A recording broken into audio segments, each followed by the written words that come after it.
If you could change your idea of what silence is, there's never really such a thing as true silence. There's always going to be birds chirping or a buzz in the air unless you live like in Antarctica or something. There's a buzz in the air, there's the wind, there's birds chirping, there's planes passing. Okay? So silence isn't like this emptiness. There is actually something there. And I want you to listen to it.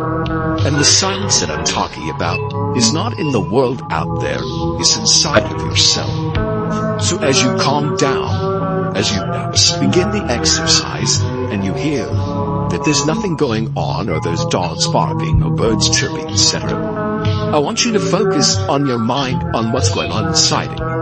And what you notice is that it might be quiet outside, but inside your head it's going on. All these thoughts are coming up, all these voices, all these ideas. There's endless noise going on in your brain. And it's chattering. It's chattering. I don't know if you've ever seen those things where you have your voice and it kind of records the up and down motions of your voice, and you go into various tones. It's going like this, like that.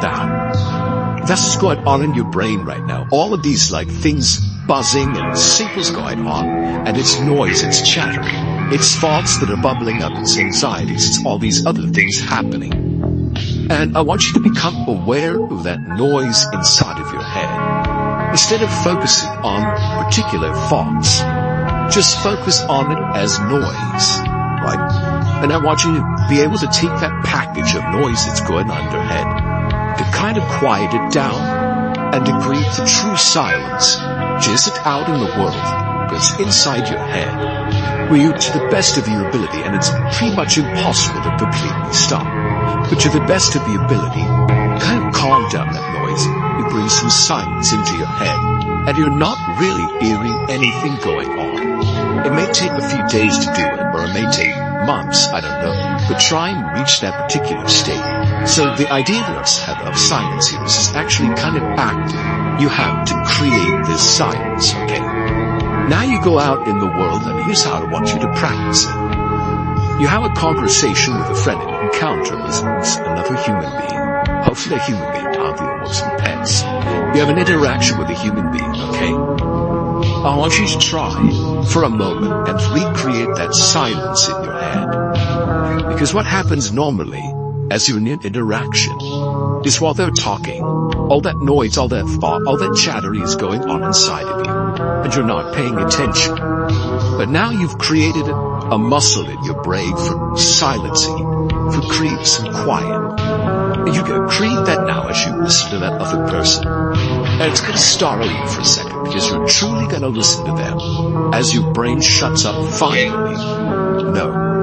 And you're finally going to hear them, and you're going to listen to their words, and they could be interesting things they say. But what you'll notice is, suddenly you're very attuned to their nonverbal communication, to their body language.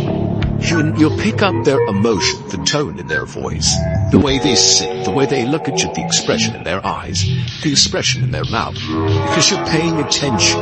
You're looking at them and you're not hearing that voice in your head. And attuning yourself to the moods and emotions of other people is a critical social skill that you need to develop. If you really just listen. And the only way you can do that is if you can shut your stupid brain up and quit all the chattering and create that space of silence. And then, it's also good to go take that silence out into the world and your walk through the city streets or out in the country and actually experience the silence and listening to what's going on in the world and just quieting down all of those thoughts in general. It's very therapeutic. But the main purposes of this is to make you more attuned to people, to their energy, their nonverbal cues, etc., etc. So that's the third exercise. Thank you very much.